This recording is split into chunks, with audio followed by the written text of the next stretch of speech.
The Randolph family, descended from Virginia planters, carried with them a reputation that was equal parts wealth and whispered decay. By 1796, their Maryland estate loomed like an imported relic of aristocracy, polished chandeliers, long mirrors imported from Europe, and cellars that smelled of damp limestone. To the townspeople, the Randolphs embodied refinement. To the servants and apprentices who worked beneath them, they were something else, keepers of rituals too old to name, too cruel to speak aloud. Eleanor was 18, a girl barely free from childhood. Her beauty was often described in comparisons, her skin like porcelain, her hair like threads of polished copper. But her eyes gave her away. Witnesses described them as watchful and uncomfortably knowing, as if she understood the true purpose of her marriage before the vows were ever spoken. The man she was promised to, Charles Livingston, was older by decades, a merchant with ties not only to the shipping lanes of Annapolis, but to the quieter, darker cargoes whispered about in taverns. Things not listed on customs ledgers, things never meant for sunlight. The day was one of excess. Food laid out until the tables bent under its weight, wine poured without measure, hymns sung so forcefully they rang like mockery. But not all laughter was genuine. Several guests later claimed to have seen Eleanor pale and trembling at the altar, her lips moving in whispered refusal. "I will not go beneath," one seamstress swore she heard. Yet no one dared speak against the Randolph family in public. The church officiant himself seemed hurried, his words clipped, his eyes darting to the patriarch, Thomas Randolph, as though awaiting permission. Beneath the Randolph estate was a basement sealed with an iron door, one that only family men were permitted to enter. For decades, locals joked it was filled with wine or tobacco, yet the truth was stranger. No one had ever seen a barrel leave it. On the night of Eleanor's wedding, neighbors reported hearing a strange clanging echoing from underground, followed by muffled screams. When asked the next morning, the Randolph servants simply bowed their heads and said, "The bride has retired." By dawn, Eleanor was gone. The family announced she had taken ill during the feast and passed away in her sleep. No burial was ever witnessed, no grave was ever marked, and yet, for 3 nights afterward, travelers passing the Randolph house swore they heard pounding from beneath the floors. Desperate fists against stone, accompanied by a woman's voice that grew weaker with each night. By the 4th morning, silence. Years later, a runaway servant testified before a magistrate in secret. She was placed alive in the wall. The woman described being ordered to carry mortar, to fetch stone, to watch as Eleanor, dressed still in her bridal gown, was pressed into a narrow alcove within the cellar. The Randolph men held candles as they worked, reciting something under their breath, not prayers, but older words, rhythmic, ritualistic. Her face, the servant said, was not terrified, it was resigned. The magistrate wrote the testimony down and then locked it away, never mentioning it again. The local church, deeply entangled with Randolph donations, echoed the family's claim of illness. Priests preached obedience, insisting that speaking ill of the family was to speak against God himself. Yet among the pews women shivered. They remembered Eleanor's mother, who also vanished mysteriously, her absence written off as a consumption death. They remembered the Randolph daughters, each married off but never seen again. The church bells rang on Sundays, but the echoes seemed hollow, ringing over secrets too heavy for stone walls to contain.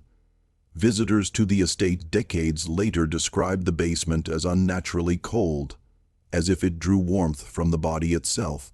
Some swore they heard faint scratching along the walls, like fingernails against mortar.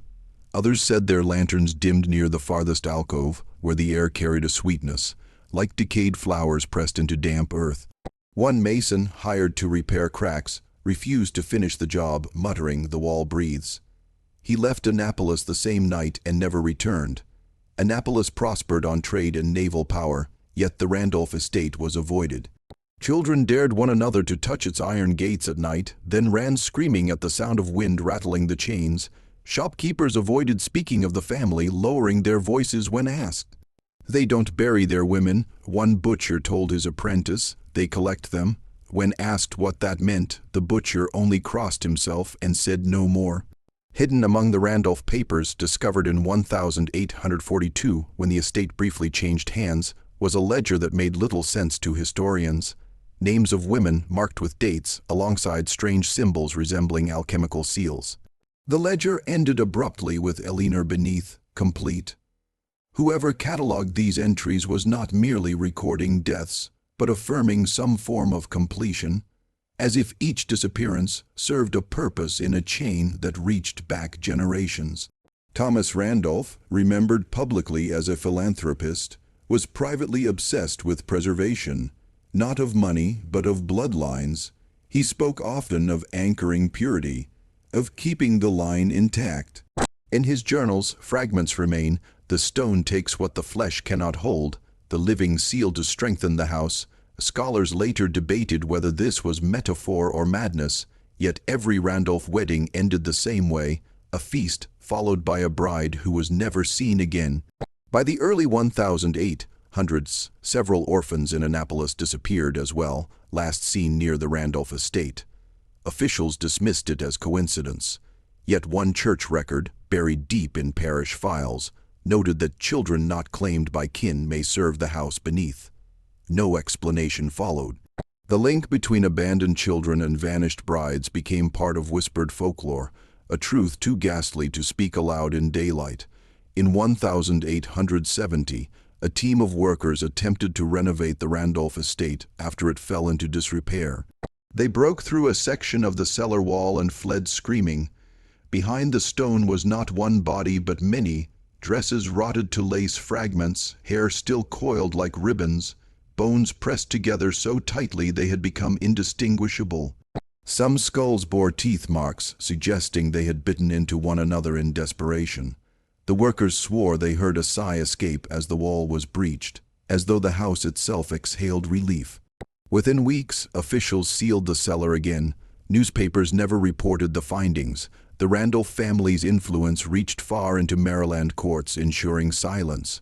Church leaders called it unfounded hysteria and blamed alcohol among the workers.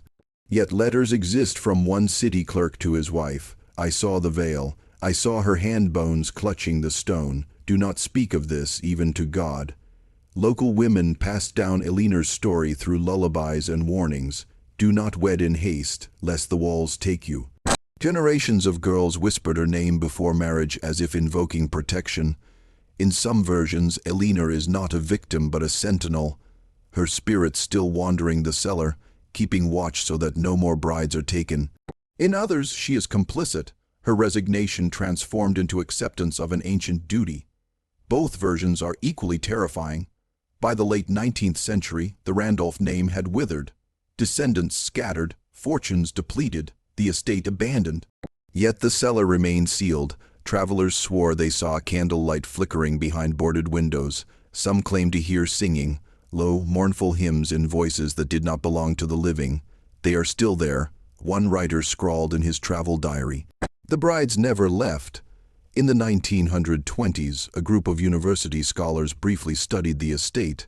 Their notes, preserved in fragments, reveal fascination not with the architecture but with ritual continuity.